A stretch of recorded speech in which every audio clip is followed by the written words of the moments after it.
Hope you enjoyed and survived the nature trail, because that gives you an idea of why the city of Dan was established here and why it goes back to a very early period in time. In the Bible, the first reference is in Genesis chapter 10.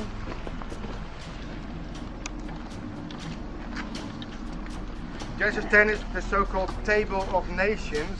That's how the nations spread after the flood. And it says there, it talks about the board of the Canaanites. That is Genesis 10 and verse 19.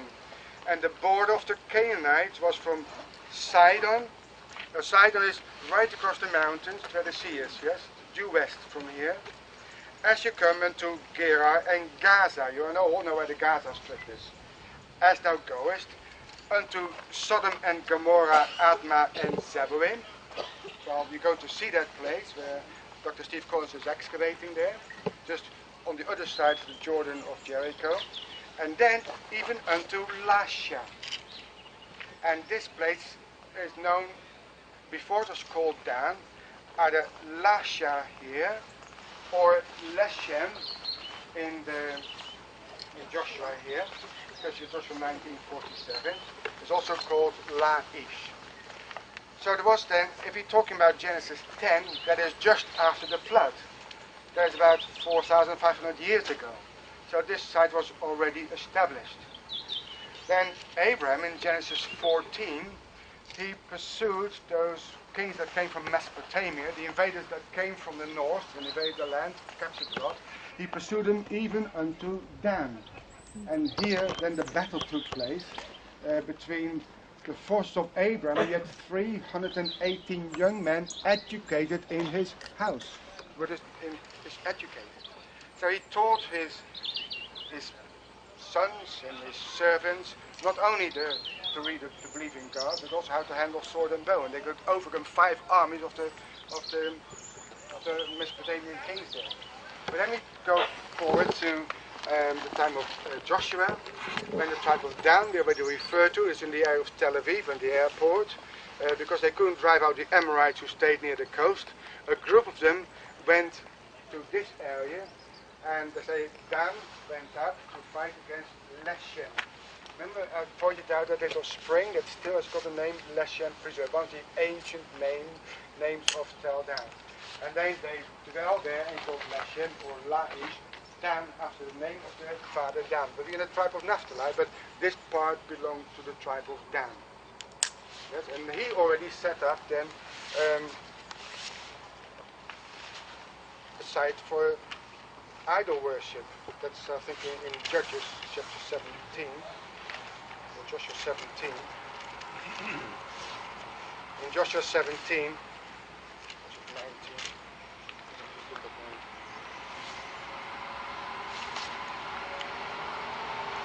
17. So we read there that Joshua spake to the house of Ephraim, to Joseph Ephraim, thou art a great people, has great power, thou shalt not have only one lot, but the mountain shall be thine. But then they went to Laish, and then we get that sordid story of the priest, and that and they took the priest from Micah, Jonathan by name, son of Gershom, son of Moses, and they set up here an altar and an ephod to worship false gods also. So I've been here at the time of pagan worship here, and then we come to the time of the kings. Just after King Solomon died, we have King Jeroboam in 1 Kings chapter 12, and it says that the king took counsel. That is Jeroboam, while Rehoboam was king over Judah and Benjamin. And the king took counsel because he said, well, during the time of the festivals, Passover, Pentecost and the Feast of Tabernacles, they all go to Jerusalem. So it says, the king took counsel, made 2 cows of gold, and said, it's too much for you to go up to Jerusalem. Behold, I got to Israel, which brought you up out of the land of Egypt. He said, that one in Bethel and the other in Dan. And this thing became a sin, for the people went to worship before the one, even unto Dan. And he made a house of high places and made priests of the lowest of the people, which were not of the sons of Levi. And it became an abomination in Israel. Why Dan? Because it's the northern border of the territory he ruled over, and Bethel was his southern border. That's about 10 kilometers north of Jerusalem. So at both ends of his kingdom, he built temples. There's a golden calf in it, going back to the Exodus chapter 32, and that was the place. Now Jeroboam built a city here, and these are the city walls from that particular time. In Abraham's time, when the city was called Laish or LASHA, there was also a city, and there's one gate also preserved, that's a bit further on. Now inside the city, we can walk up here. We walk through the gateway, and Iron Age, in time of the kings, gateway, Jeroboam built a gateway here. We can walk to the gate chambers, and then it's a short walk to the temple which he built, which is still there. The platform is still there, built by Jeroboam. You can sit on the steps of the temple of Jeroboam, but I'm sorry the golden calf is gone. Okay? But that's the way they build walls.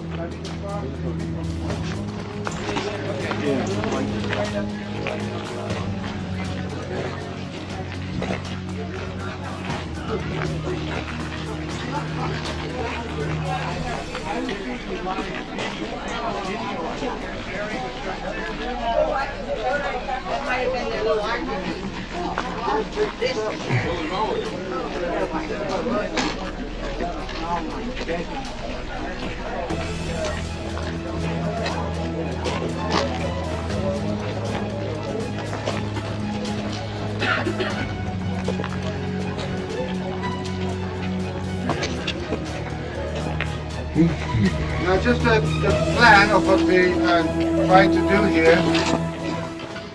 We finished with the Jordan so far. I hope you got a good impression of the Jordan, learn the lesson of the Jordan. Now we go to the city of Dan during the time of the kings, when Jeroboam built this city, and we go to see his temple. And then we come back here. You can see the bus is right here. And then we follow the group that goes there, and we can see a gateway from the time of Abraham.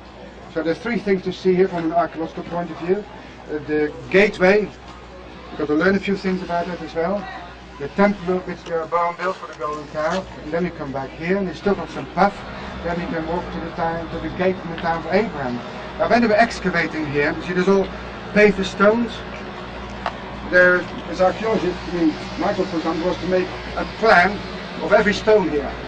And then, well, to you they may all look the same, but you can soon pick out when one stone is different from another one. And so some archaeologists said, well, this looks like a normal cobble. Turn it around, there's an inscription on it. Part of a big stele, a victory stele, written by King Ben-Hadad from Syria, commemorating a victory over, I think it was Ahab or some king of Israel, and it mentions Beit David, the house of David. And so the first time when we have in archaeology proof that David existed. I said, oh, why do you have to prove it? I believe that David existed. Well, so do I. I don't need archaeology to prove the Bible right, but it's a wonderful confirmation. When it says the house of David, that means the dynasty of David. So David started a dynasty. We got Solomon, we got Jeroboam. That is called the house of David. And the inscription dates to 900 BC, only 100 years after David died. There is a wonderful confirmation that was found right here. It's used all the time in archaeology to prove, well, even the minimalists who deny the Bible said, well, we can't deny that there was once a dynastic house of King David. Now a gate is not simple an opening in the gateway. You have an entrance court, and you're always entering from the left hand side. Like that? Defense? Yeah, that's right, for defense purposes. But then you come to the inner gate, and we're going to stop there as well.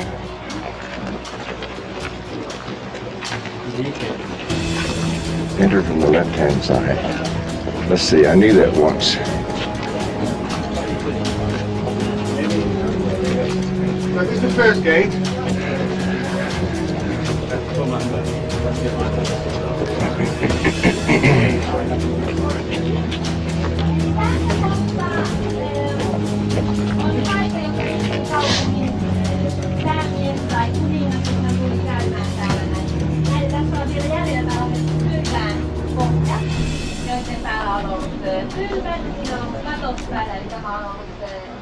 jossa on sitten annettu tuomioita. Eli ketä tahansa ei olla päästetty sinne kaupunkiin sisälle. Tässä kaupungin fortifikatio on tehty.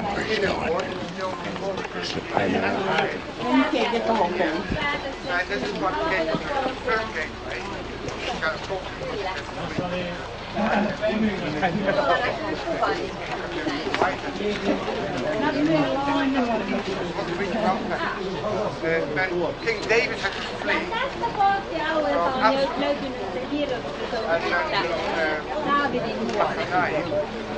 after Absalom was killed. Okay, so we are now in the court. Absalom before we can and this is what gave us the first game.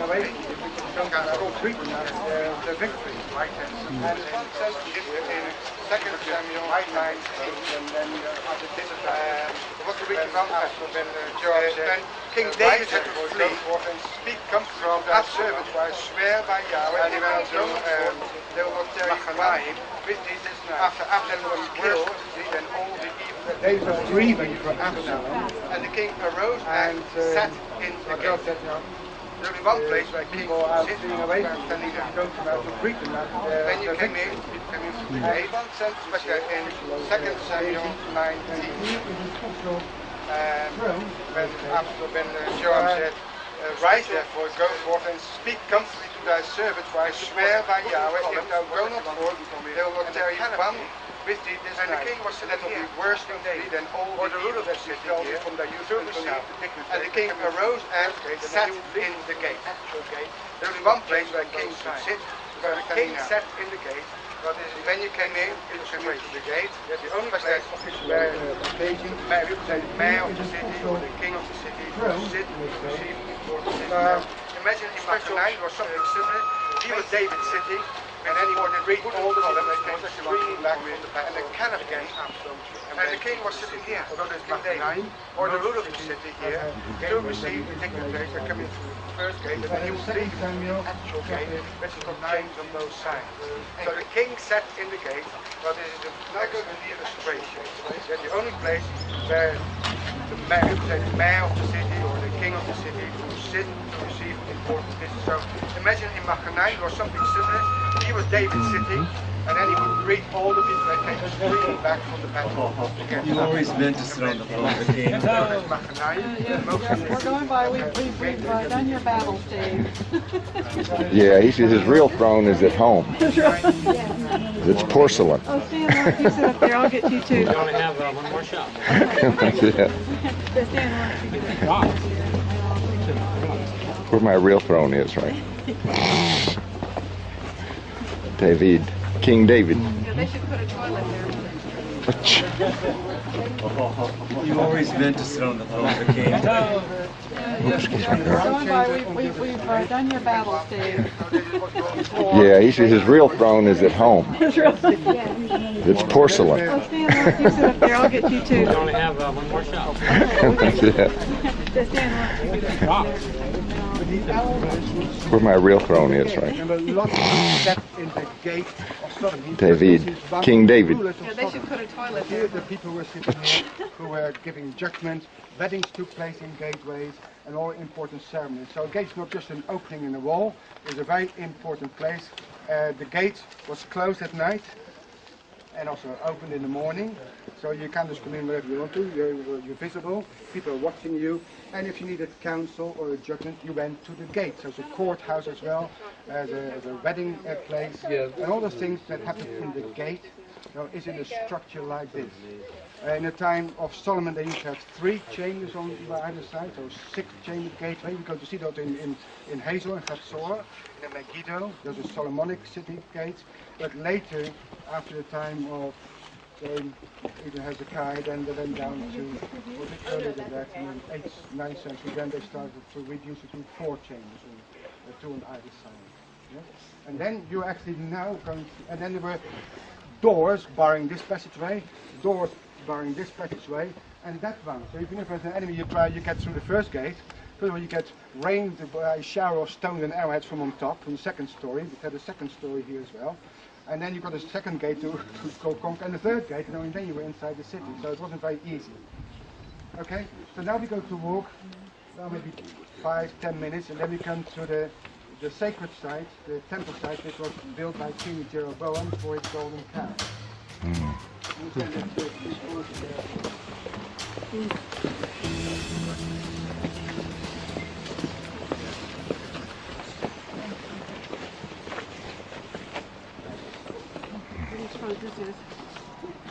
One of the gate chambers.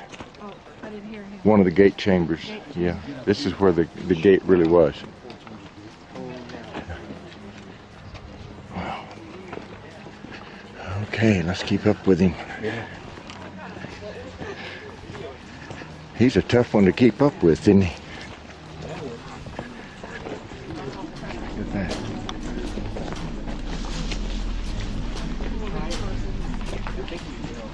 I wonder how much of this was buried and that they had to uncover. Probably a considerable amount.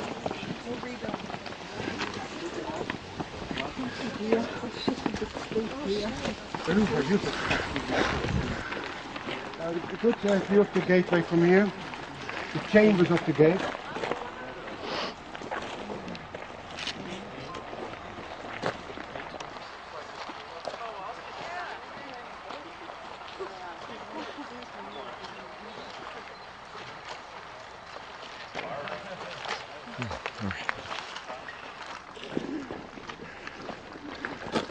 By the way, for those of you who want to see a picture of a gateway, I've got a reconstruction drawing here. Although this is the gate of Gezer, the gate all works the same. So this is a drawing which I made a long time ago, where from the inside you can look down the central passageway. Usually there's a drain underneath, draining the area for too much rainfall. So here's one, two, three chambers. There's a Solomonic gateway. Later on you've got two chambers. It used to have 2 stories, so the soldiers were on top here, having access to the top of the city wall, and often another tower on top for lookouts, so you see the enemy approaching from far. That's where the watchmen were. So the watchmen on the 3rd story, so the 2nd story, and down below is where the people came, but also the judges sat there, and wedding took place there. So this is more or less what a gateway would have looked like. So 3 chambers is the Solomonic. The Solomonic. And 4 chambers is. The 4th chamber is a bit later, 8th century. Yeah. Okay, let's walk. Mm-hmm.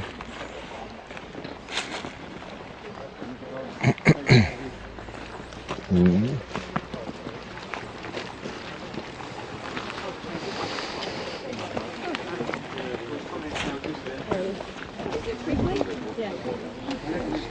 And to slip by you.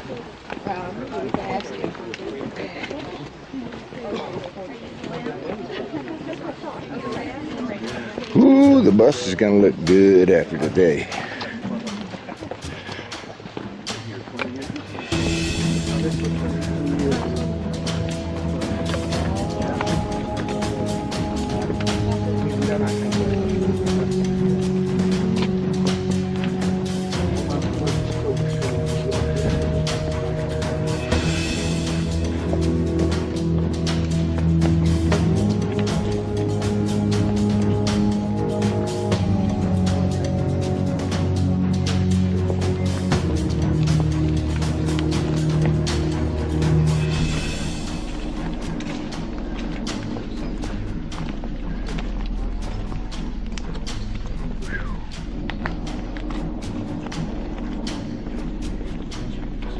This is a porcupine. Porcupine nest. Is that what that is? Yeah. That's the part that it sticks out. We want to get one of those. We used to use this like a fishing thing. It'll float like that top, and we put a little bit of weight on it. We stand water. That's Mount Hermon, I think. It's amazing. Very stout too. Boy, it looks like it. Would you find that on the ground? Yeah, just laying right there. Oh, my goodness. There must be a bunch of them around here. Be interesting to see some of the wildlife, but you'd have to get up early in the morning. Uh-huh. Just stay here first. Oh, Like yeah. we see in this and go down there. Everybody they sound like the ones coming out of Egypt. Yeah, they've got this trip planned well. They do. Right there. Now this is a cultic site. I wonder, was it here before David's palace? Behind the seats.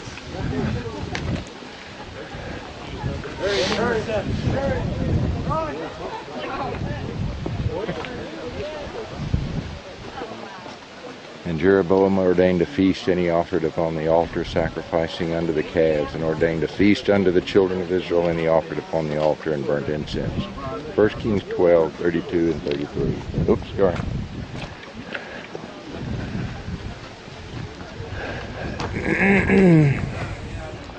Ooh, here comes the rain. Right after talking about perfect weather.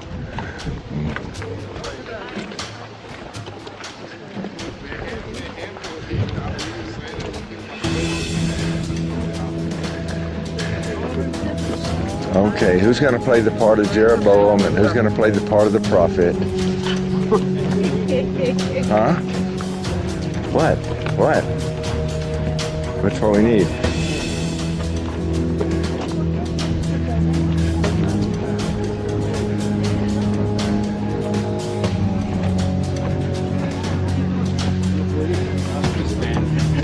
Okay. Okay. Okay, I'm willing to sacrifice my spiritual dignity and play the part of Jeroboam in the withered hand if somebody will play the prophet. Okay? And then somebody's got to play the sacrifice. So go to people and ask them if they want to be the prophet. See what happens. Yeah. Oh yeah, I can guess. That's right.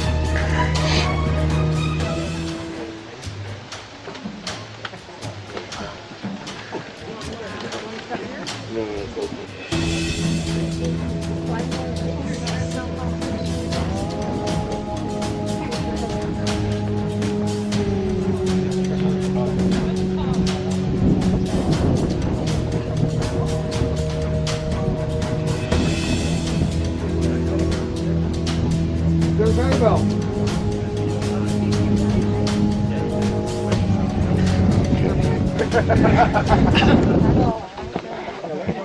I don't think that when you left home that you would ever imagine you'll be sitting on the steps built by King Jeroboam, would you? No, we didn't. But you are. I'll read again what happened after the kingdom split and Rehoboam, because he forsook the counsel of the wise men and listened to his young friends. Then Jeroboam, he built Shechem in Mount Ephraim, and he dwelt there, and he went out, he built Penuel, and then he said in his heart, now shall the kingdom return to the house of David.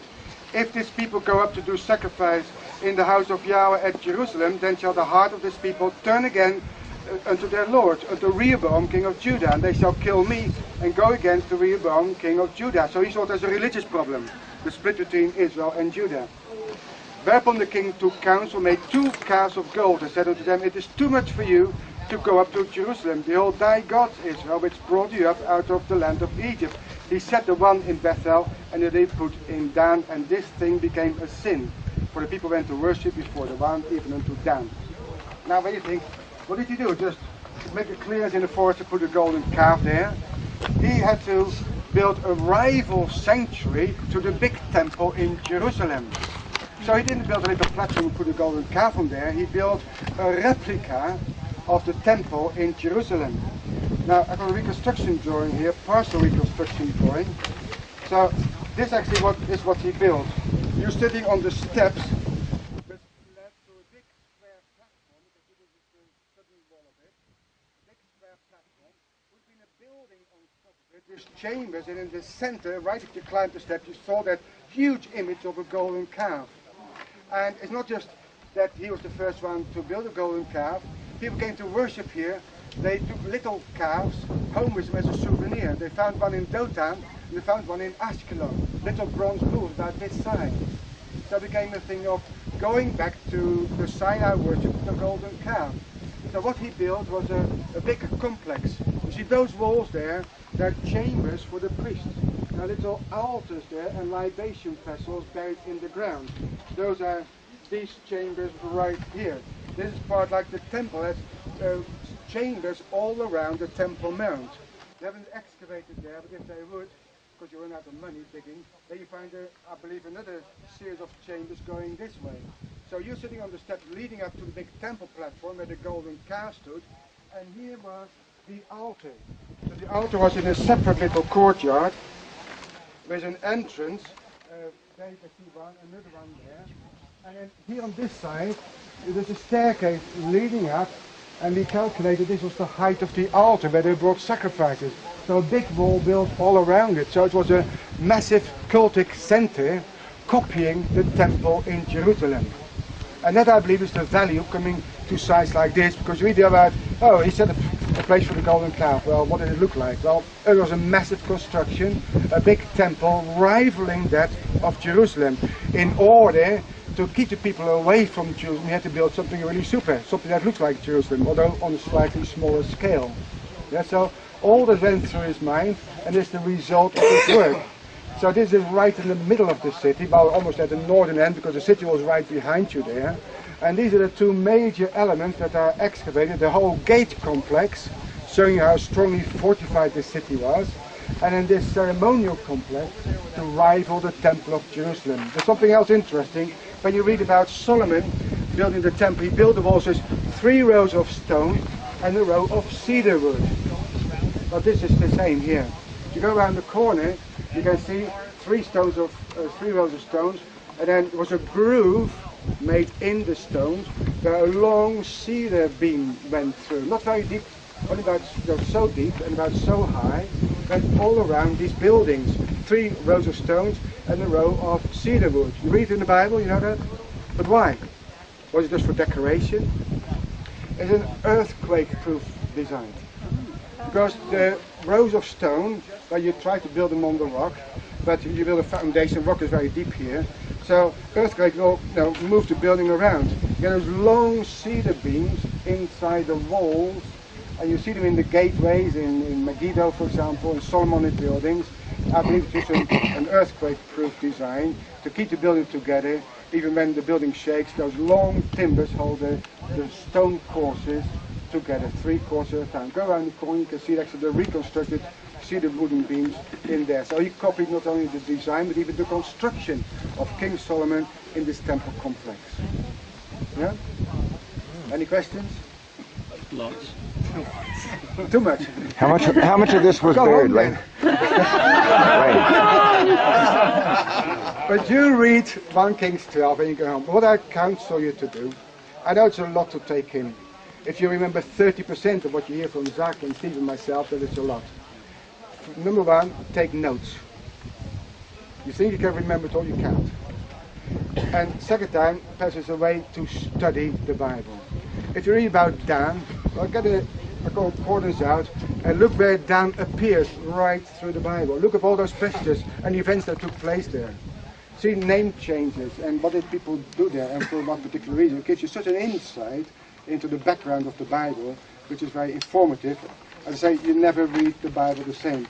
Most Christian groups, as you saw there at Caesarea Philippi, the minister comes along, they sing some hymns, he gives a sermon, not very different from what he does back home. They didn't even go up to look at the temple site. Don't understand why Jesus went to Caesarea Philippi. So this is just to make you read the Bible a bit more carefully. Okay. Now, was this all buried up to that level of ground? Yeah, that was the ground level. Yeah. And it sloped down? How do you decide where to dig? Right, yeah. Good question. I wish I'd asked that one. Well, Steve, how do you decide where to dig? Well, he's an archaeologist. Toss a coin.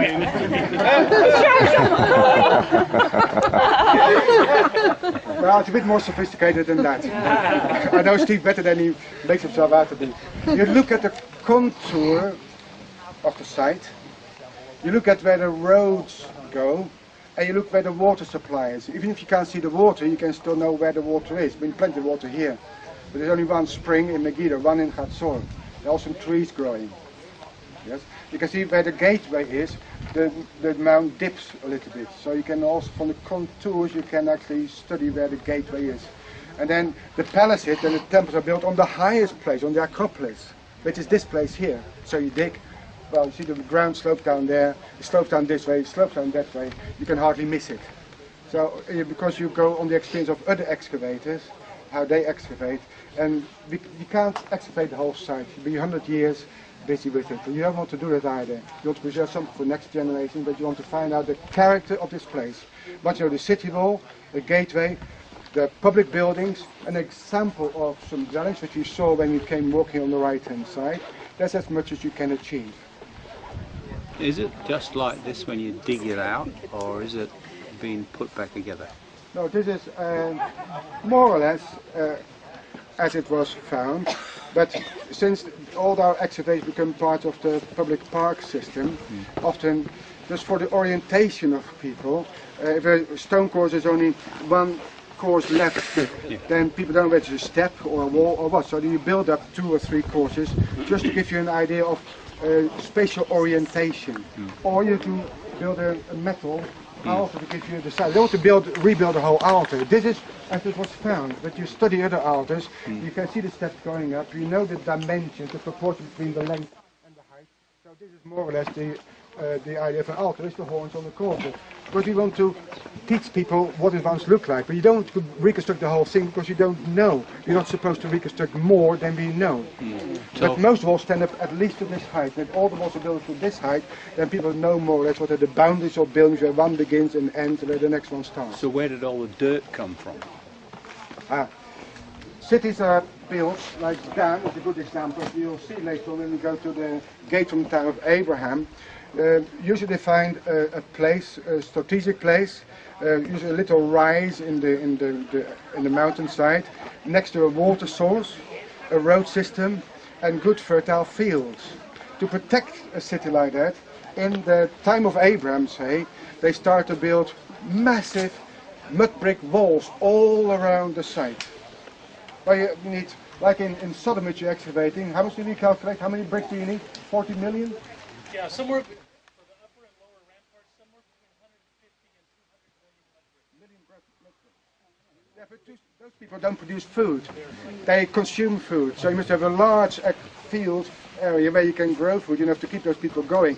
They build those massive ramps which are 20, 30 feet high, all around, like a ring around the city. So people live in a bowl.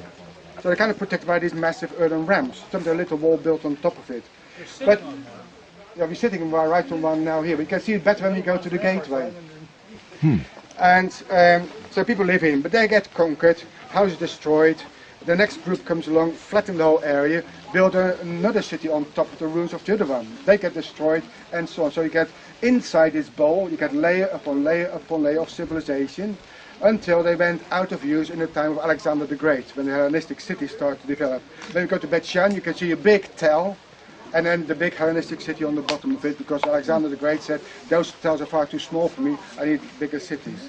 But so inside you find an accumulation of sometimes up to 25 different periods of destruction layer. So you dig through it like a vertical layered cake, and because you compare one side with another, you can see from the pottery what time period we are excavating. So it's just a case of manual labour, bringing all this dirt and manual building these labour. bricks and just You putting may them use a on bulldozer to get rid of the dump, and you can't put a bulldozer in here because you lose all the... So how can we date a site like this? It's by the pottery mainly which you find. You get extra information if you find glass or especially coins or inscriptions, but mainly pottery. So the whole chart of pottery, which are the same. See, when you buy a couple of a tea set, for example, well, if you buy one, I buy one, they look totally different. In the past, there was only one tea set, and it's the same all over the whole area. So you know exactly what time period we are talking about. So the pottery tells you what kind of oil lamp it is. For example, oil lamps change through time, but it all the same change in all the cities the same. So you can compare them, and that's how you build it with time scale. And then you read also historical sources. Here we use the Bible, for example. Jeroboam built a temple, well, a place for the golden calf. Well, this is it. Can't be anything else. Just one question. Was the altar in Jerusalem that Solomon built the same size as this? A bit bigger than this. Yeah. It was a slightly miniature scale of the temple in Jerusalem. But then not too many people lived here, so. No. Thank you. One question up here. When you actually find this, do you find ash? Do you find... Yeah, you find destruction layers, very much so. For example, we read about the Babylonian destruction, but you find it in all the sites. When you go to Hatzor, you find the conquest of Joshua, who burned the city. Like the whole palace, the stone actually just fractured from the heat that was produced by the burning of the city. Most of the battles in the Bible have been recorded in archaeological excavations, if you do your dating properly. Yeah. So you find the destruction of the Assyrians, of Joshua, of the Assyrians, of the Babylonians, of the Romans. You're digging in Jerusalem, the middle gate, mentioned in Jeremiah 39. Your hands get black with the soot of the burning of the city. You find the arrowheads of the Babylonian and the Israelite army. Oh, I mean, that is frightening, but it's very exciting to read that. yeah. So all those battles suddenly become to life to you. Sometimes they were destroyed by earthquakes. Yeah. So the destruction of sites is also an important field of study. Ready for Abraham? Ready for Abraham. Okay, And then the bus. one comment. I want you to notice it's four cornered. Yeah. Okay, but we're going to go to Megiddo. And then we're going to see beneath the Israelite altar, there's a Canaanite altar. And that is round. Why is that round and this one's square, the Israelite altar? Just throwing out the question. We'll come back to it. Four-square encampment of Israel. Yep. Is one idea. Oh, this is where the golden calf was, eh? Okay, so in relation to what we just saw behind us, where Jeroboam's altar was, this is a wall in which, isn't this amazing?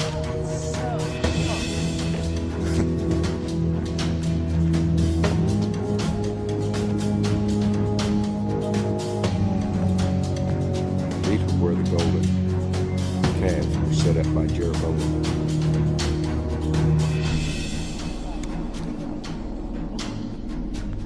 This is huge.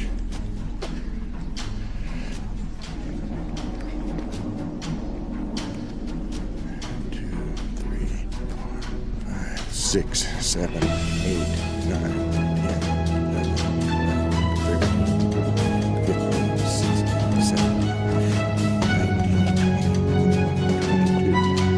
22 long.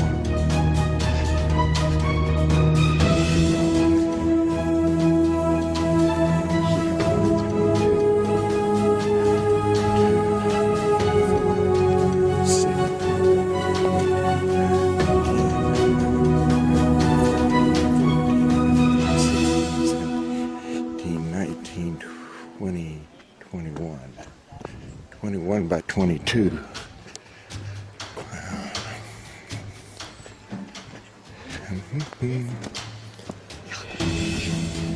Maybe it's a water source. Okay, we're going off to see where Abraham was. We're trailing behind.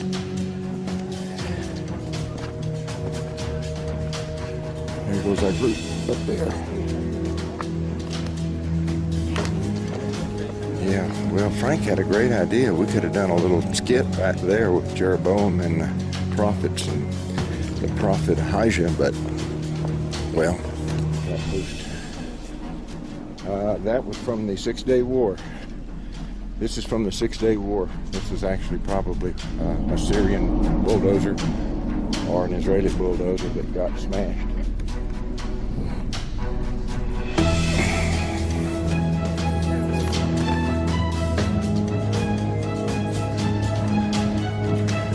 Where y'all going? Man, where you going?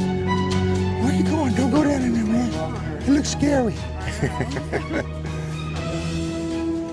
Muddy too. That's a bunker, huh?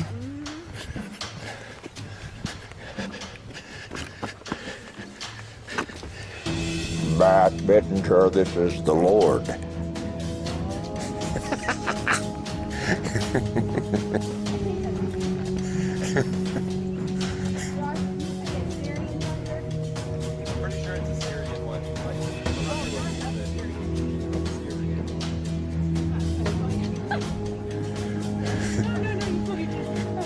Is this the one they vacated when they heard that that false radio broadcast?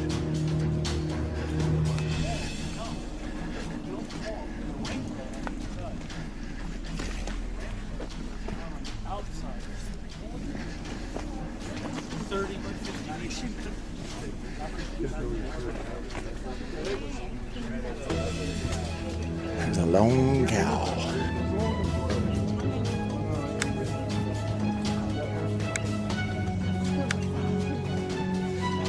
This is going well.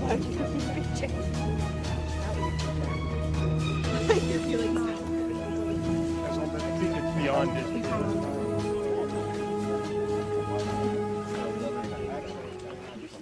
Okay, people, if you look down below here, see the right track here, there's the security road, and the border with Lebanon is right behind it. These are soldiers patrolling the security road, 2 of them. That's since 1948, or since the border. So right in front of us is the Bika Valley of Lebanon. And Mount Hermon, this peak which you see here, is the land of Israel. The ridge behind there is Syria. So you can't go further north than here. This is the northernmost border of Israel. Has been so since 1948. Which ridge is Syria? Now, see, this Mount Hermon's got 2 peaks. That one, the highest one, is the land of Israel. The one behind it, which you can't see, if you're going there, is Syria.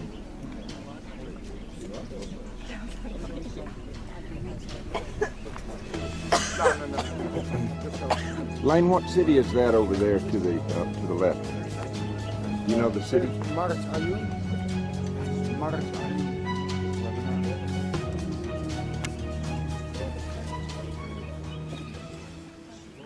There was a war between the LASHA and the Syrians. They are sitting in the middle of the ground there watching, like fireworks, shooting back and forth. This is the one. Yeah. Because it is all part of the Holy Land. City over.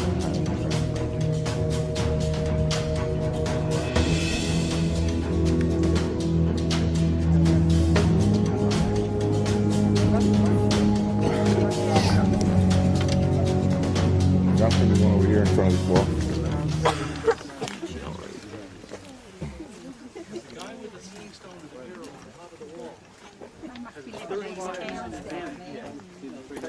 You can't hit him with a sling stone. You probably can't hit him with an arrow. He's got 30% more distance and velocity than you've got. So by the time you hit the second revetment, well, you're not going to hit the second revetment because you're going to be dead. So the whole purpose of the flat is to essentially get them standing in exactly the right spot that you can kill And them. now it makes you stop, and it makes you come up against the revetment, and now I have to swing my leg up, or I have to get a ladder. I have to do something to negotiate it, and by the time you do, you've got 50 sling stones coming down on you. And you're just dead. And a sling stone like this, as big as a baseball, coming at 150 miles an hour, and these guys are deadly. I've seen these guys with slings who are really practiced at 50 yards with a watermelon on a post. They'll smack it every time. That's something. And these guys were good. I mean, it's like David was not afraid of Goliath. I mean, if you're a shepherd, what do you do all day? Throw rocks. Sling rocks. All David did all day was... He's directing his flock with those things. You know, yeah. I mean, he's all day. So when he looks at Goliath, he goes, God, big target. You know, simple. So little old David, he stops, you know, and he picks up his stones and gets nice, some good spheroids, you know, about that big. Pops one in for Goliath's brothers, you know. For each one. That's right. And comes out, and here's what David's doing. Here's Goliath out here. And David knows that he can hit anything that small. Hair's breadth, I think. From probably 30 meters, 30 yards. Okay, so what he's doing, and Goliath's going, send me a champion, come out here and beat me. And David's coming up, he just got his little sling stone like this. He's walking calmly, and he's walking 50 meters, 50 cubits, 40 cubits, 30 cubits. God, this guy's dumb. 20 cubits, 15 cubits. Yeah. That's a good question. Whap! That was the end of it. Then he cut his head off. No divine guidance, nothing. I mean, David was just flat out confident he could toast this guy. Yeah, of course. But still, it's just. And by the way, all the old Bible scholars always say, yeah, that kind of, gaze, kind of knocked him kind of cuckoo, and he kind of fell down. And then what David really did was pick up his sword and kill him. No, he killed Goliath. Yeah, he killed with a stone, but the head was a trophy. Says it sank into his forehead. Mm-hmm. It crushed his skull. And the area. That was the end of it. The area of judgment. But I can just see little David. It's just like, but by the way, you say, well, how can a little 12-year-old kid do this? You ever seen a 12-year-old female softball pitcher? Oh yeah. 90 miles an hour fastball. A 12-year-old girl can do that. Now you take a sling stone, that weight, add a cubit sling, do it's one rotation, always underhanded, never like this, because you will throw your shoulder out with that kind of weight. Sling stone. I did that one day, threw my shoulder out with a Or sling. you'll conk yourself in the head with the guy next to you. I might have done that, but I don't remember. We see that on the Assyrian reliefs of Lachish. Yeah. The attack of Lachish. The stone is up there. Why? Because it's in a backward motion. Coming around, and it release like that. And that's deadly. Yeah, it is. And it's going at over 150 miles an hour at release, and it's going with dead aim. Dead aim. Within about maybe 30 meters, dead. I mean, hit anything you want. After that, it gets a little guessy. Wasn't it the Hundreds of Benjamites? sling stones converging like this. Wasn't it the Benjamites that could hit left-handed at a hair's breadth with a sling? With a sling stone. Yeah. They had Hair's breadth. 600. The Benjamites Yeah. had 600 slingers Yeah. who could sling at a hair. And that's a hair. Don't miss. And not miss. Not rabbit. That's amazing. And not miss. Why did they use a sling and not a bow and arrow? Yeah, some are a little Well. smaller. Kind of average baseball. I don't know. You tell me. What does Benjamin mean? Or son of the right hand. Yeah, the right hand was bound up. They couldn't use it. It was Oh, paralyzed. that's right. Take That's it from right. mom, you find You need two hands for bow and arrow, Right. Okay. but one for a sling. Yeah. So we were reduced to using slingers. In the Yeah. time of David, That's right. they could use both the right and the left hand. In the Hebrew, it doesn't say that the right hand, pound a piece. that they were left-handed. It doesn't say so in the Hebrew. Oh. So they're bound up in the All right, right let's go hand. to Abraham's They cave. couldn't use the right hand. The right hand is a type of salvation. It says to Job, you lay down all the fools of heaven. I acknowledge that your own right hand can save you. That's good. When there was David, the right hand was loosed. I see. They could use both hands. They could use bow and arrow then. Excellent. So it's a wonderful type. Yeah, We all it like really to, is a we all, beautiful although we are type. the son of the right hand, we can't use our right hand. We can't save ourselves. Nope, we sure can't. Jesus is the right hand. He is the right hand. He's That's the good. Benjamin. Yeah, He's Benjamin. that's right. They could use the right hand. Isn't that great? That's really wonderful. But when in this day, read in Chronicles, they could use both hands. So the right hand was suddenly loosened because they were saved. There is the Redeemer. There is Oh, David. yeah, I see the lesson. That's absolutely wonderful. Fantastic lesson. Yeah, The translator didn't know what it means, bound in your Bound right hand. in the right hand. Atarimino, it says. They're bound in the right hand. What's that mean? Oh, they were left-handed. No, they were not left-handed. But they had to use their left hand because they couldn't use the right hand. right. Yeah. And one of my sisters was left-handed, but he was not allowed to use her left hand in school, you see.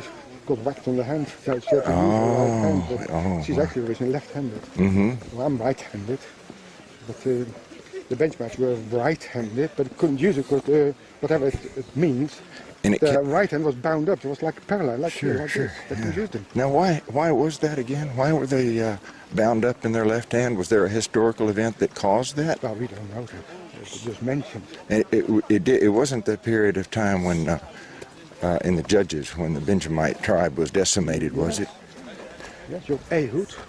And then he put his sword Yes, yes, yes. On his Oh, right-hand yeah, side. yeah, But they only check the left-hand Yeah, side, you see. right. Now you and I would put a dagger. You want to grab it, not like this. You have to grab it here. Oh, we're going the wrong way? We don't know our left hand from our right. So normally you grab your dagger like this. So you should check only underneath there, nothing there. Right. But he was bound in his right hand, so he had the dagger on the right hand side. You see, they didn't check. Oh, yeah, they didn't check it. Boy. But whether it was genetic or what it was, it basically means paralyzed in your right hand. Mm-hmm. So they couldn't use the right hand, and of necessity had to use the left hand. Oh, yeah, okay. Have you met Wendy, my wife? You know, met? Yeah, Yes, met we her. met. Okay, good. So they couldn't use the right hand, they were bound in the left hand.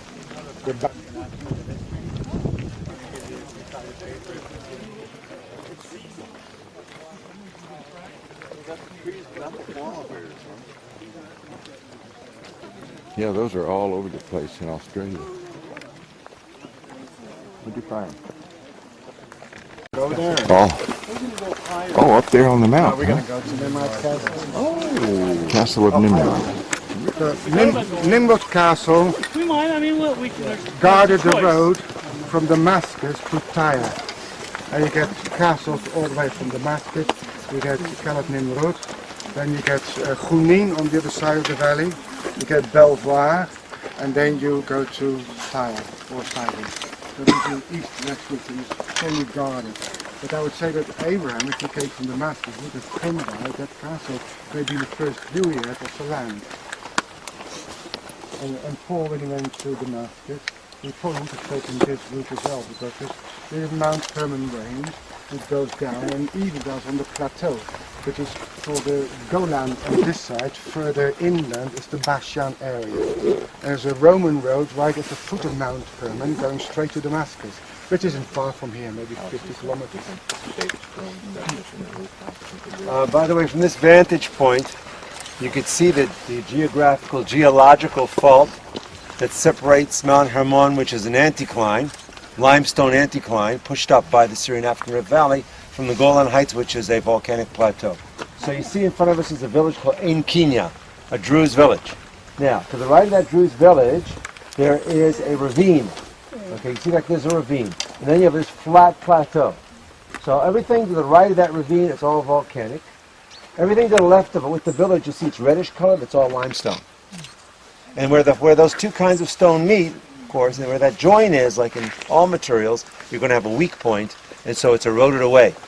And what we planned on doing, if we ever make it, is to actually, take that road, and the road follows that ravine, and it's a drop-off there. So Hermon actually begins right where that ravine is, including the village, and everything on up that way.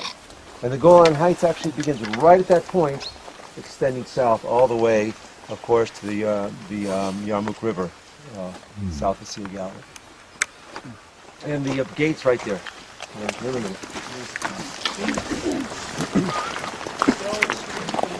We've just come around the corner from that explanation. That's an enormous tree. Look at that tree.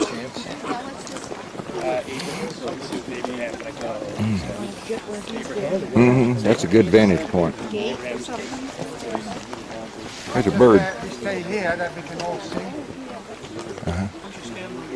Yeah. That's a good spot. Okay, I'll stand on the tree. Stand on the tree. Remember Moses stood on the rock and lifted his staff, laying on the tree. I can split the road. There it is, open to the In gate. Texas, we call them stump jumpers. This is quite an historic feature we see here. It's one of the earliest constructions we have here after Jericho. Remember, the cities were built in the time of Abraham by building a big mud brick wall all around the city. Well, here you can see that where the trees are, this is all mud brick. And inside the wall itself, you can see it going around there, they built an opening, which the opening now is the wood, that's not the original opening. If you look close by, you can see there's an arch there made of mud bricks. One of the earliest arches we have in ancient architecture, made of mud brick. There's only another one in Ashkelon. But the gate is very, if you go in there are again 2 chambers on either side of the central passageway, and that was the original gateway into the city called LASHA. Yeah, so this is not Dan, it was LASHA. That is the city that was existing here during the time of Abraham. So he knew the place when he came down from Damascus, and there's the invasion route of the kings of the north, and he came back and pursued them unto Dan. Now because the mud brick, once you expose it, it deteriorates very, very quickly. So they had to protect it. You can't even excavate the whole of the archway because it would just collapse and fall down. So inside the fill, which is inside the passageway, they cut a little opening and support with wooden beams so you can actually go to the inside. But it is so fragile that if it is open for the public, it will be gone in 10 years. Therefore you've got this fantastic Abrahamic archway over the gateway to protect it from the elements. The upper parts have been, have been reconstructed. You can see on the left-hand side of the gate, below that protective arch, mud bricks stacked up there. So you can imagine that you make them by getting mud from here. There's like plenty of mud around here, soil. You mix it with straw, put it in wooden boxes, let it sun dry, you tip them out, and then you stack them on the side until they're fully dried, and you just stack them up and you glue them together with mud. And that's how not only the gateway was built, the whole of the city wall was built like that. Okay, imagine what a huge work that was. But most of those big cities we're going to visit, Dan, Hatzor, Megiddo, Lachish and all that, they were all built like that. And because you need such a huge force of manpower, you must control large lands to grow enough food to feed your buildings. So we call these cities actually city-states, because the whole of the Upper Galilee was just controlled by 2 cities, by Dan in the north and Hatzor in the south. There's no room for anybody else, because you need all the land to grow the crops to feed this massive population of laborers to build your city walls. And then they lived inside a bowl, built houses inside, and then they got attacked and destroyed, flattened, next civilization. So inside you find layer upon layer until eventually it reaches the top. So therefore most of those ancient site looks, we call them a tell, there's a raised ruinous heap. It has steep sides which are the original mud brick fortification. But inside it's all flat. If you dig down inside you find many different occupation layers. That's how you learn about the history of the site, and this one goes back at least 4,000 years. So this is the original site of LASHA, also called LASHA in Genesis 10, and Leshem in Joshua, but this is the earliest period we have here in the land of Israel, construction-wise. Amazing. Have they allowed you inside? Well, actually, I was asked to build a model of the gateway. Of course, I'm inside. The model is in the Israel Museum. I did reconstruction drawings for these. Wow. Is this the same bricks like they was built in Egypt? Yeah, you can build bricks, mud bricks only one way. Yeah. You get soil, you go straw. to sift it, get all the stones and the things out, but clay is fragile. If it dries, it cracks. So you need straw to bind the particles together. Otherwise it won't stay together as a brick. But if you do, then they get pretty strong, you can stack them up. But often what they do in more sophisticated site, the outer layer of bricks they would burn in a kiln. Like the ziggurats in Babylon and all that, the outer shell is built of burnt mud bricks, and they're much stronger and they survive. Quite interestingly, in the site which Dr. Collins is excavating in Sodom, which I hope you can see, the city was destroyed by fire, as you can read in Genesis 19. The bricks which you excavate, normally you can be very careful with them because they break in your hands, don't they? But these ones are hard as stone. They've been burned by fire. So if you fire them, they get very, very hard. What is pottery? It's basically clay that is burned in a kiln, isn't it? But it's too laborious a process to build all your bricks, like kiln bricks, kiln dried bricks. So you have mud bricks, the central core, and often stronger ones on the outside. But the time of Abraham, would you believe it? You said this was just excavating for the last 30 years? About, 1807 I think it was claimed for the first time. You're not as old as Abraham. But I guess it is an insight, into the world which Abraham knew. and the kind of cities that were built at those times. So very different from the stone construction of King Jeroboam and King Solomon. Oh, that got on my perch.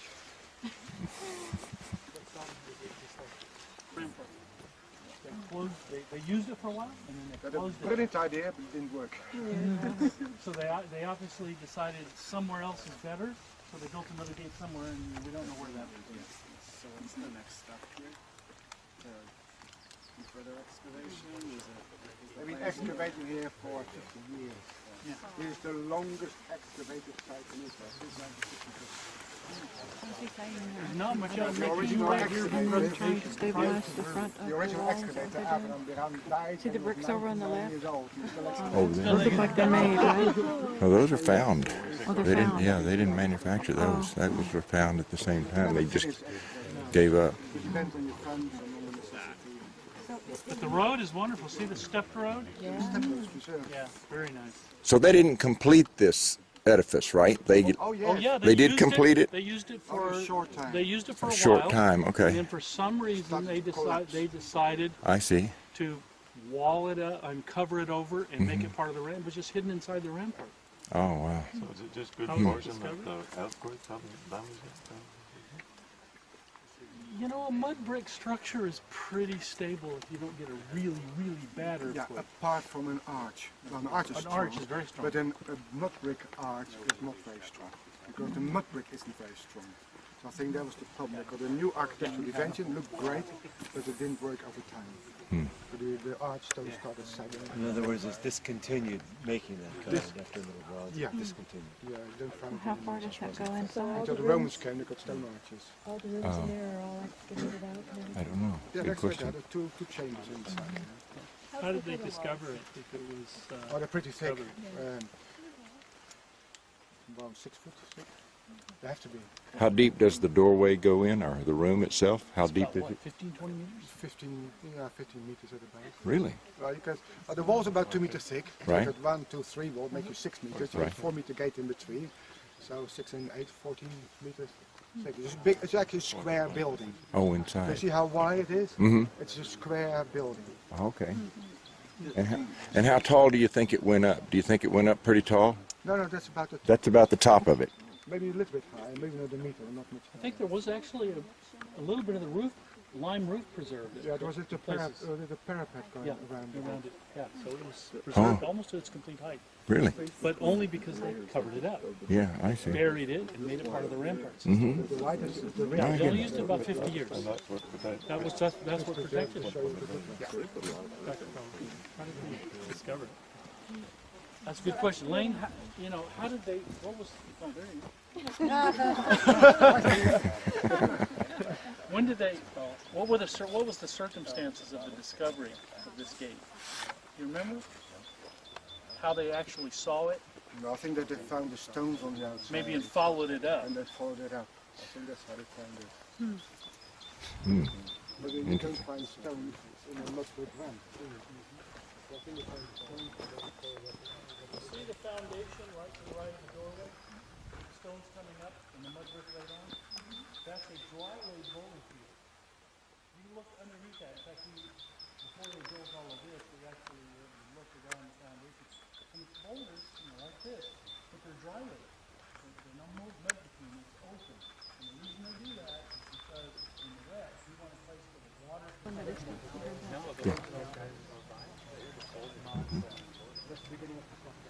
didn't know they found all these places. That's quite amazing. Yes, that's the original road. This is rampart only.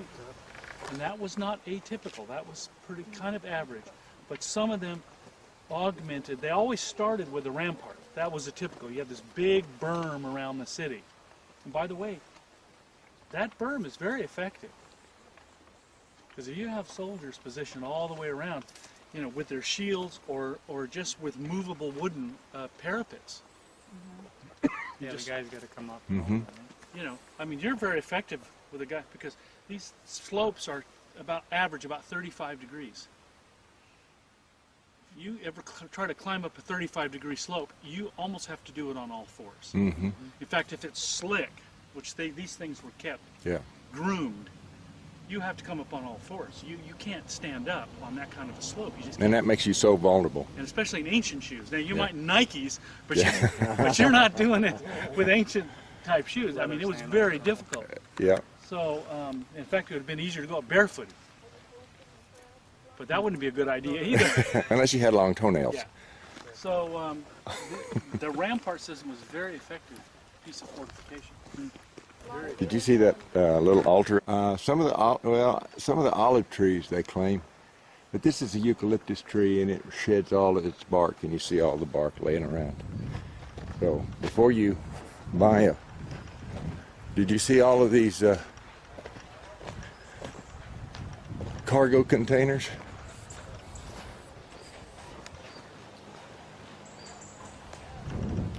From the war.